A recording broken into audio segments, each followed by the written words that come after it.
ভিতরে কেউ ছিল না, তালা লাগানো ছিল, তালা ভেঙে পানির লাইন ঢুকাইয়া তারপর ফায়ার সার্ভিসকে ফোন দেওয়া হয়েছে। ফায়ার সার্ভিস আইসে এখন সবাই মিলে আগুন নিয়ন্ত্রণে আর কি, ভিতরে কেউ ছিল না।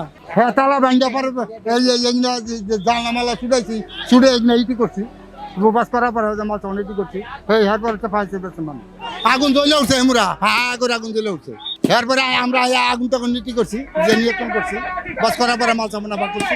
আমি হোটেলে খাওয়াইতেছি, তাহলে আমি বাইরে বাড়িছি, বাইরে দেখি চালের উপরে ধোঁয়া উঠতেছে। তা আমি কিসের ধোঁয়া উঠে, আমি ভাবছি হোটেলে আগুন লাগছি, হামিদ ভাইয়ের হোটেলে।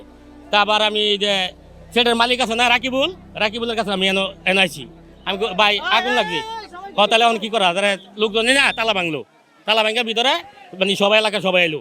তা .com-এর সিকিউরিটি আইছিল, এবার বললাম কি দাদা পানি দেন, এরা .com-এ আগে পানি দিছি, একবারে ফোন দিছি, 1 ঘন্টা পরে আর আইছি ফায়ার সার্ভিস, 1 ঘন্টা পরে আসছি।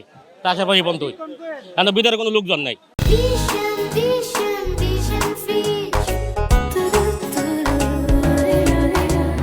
শুক্রবার যেহেতু সাপ্তাহিক বন্ধ, আমরা কেউ জানতে পারি নাই। দেখা গেলো আগুন লাগার পর যখন অতিরিক্ত ধোঁয়া ছড়াইছে, আমরা জানতে পারছি, সাথে সাথে ফ্যাক্টরি থেকে পানির লাইন দেওয়া হয়েছে, প্লাস ফায়ার সার্ভিসের লোক আসছে ফ্যাক্টরির, আর সরকারি ফায়ার সার্ভিস, হ্যাঁ এই যে বিকন নিউট্রাল লিমিটেড ফ্যাক্টরি 2, এখান থেকে ফায়ার সার্ভিসের লোক আসছে, পানি আসছে, তারপর আমরা আগুন নিভাইছি।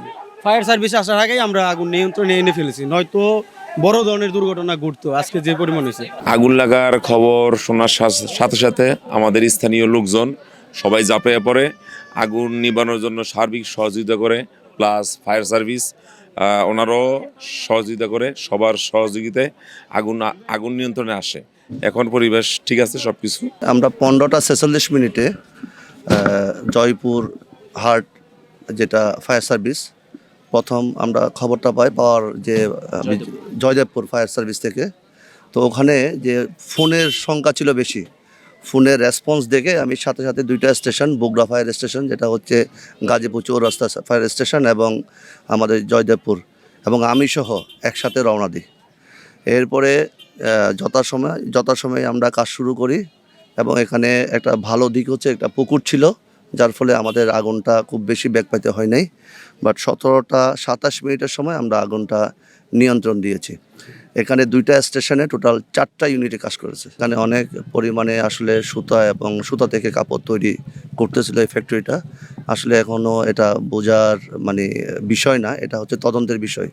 তদন্ত সাপেক্ষে আমরা এই জিনিসটা বলতে পারবো। আসলে আমাদের যে সবাই যেভাবে সচেতন হওয়া উচিত, ওইভাবে সচেতন মনে হয় আমরা হচ্ছি না এখনও। যে এখানেও আমি ঘাটতি বলে মনে হয়েছে আমার কাছে, যে ফায়ার যে সেফটি থাকা উচিত ওই ধরনের সেফটি আমি দেখতে পাই নাই।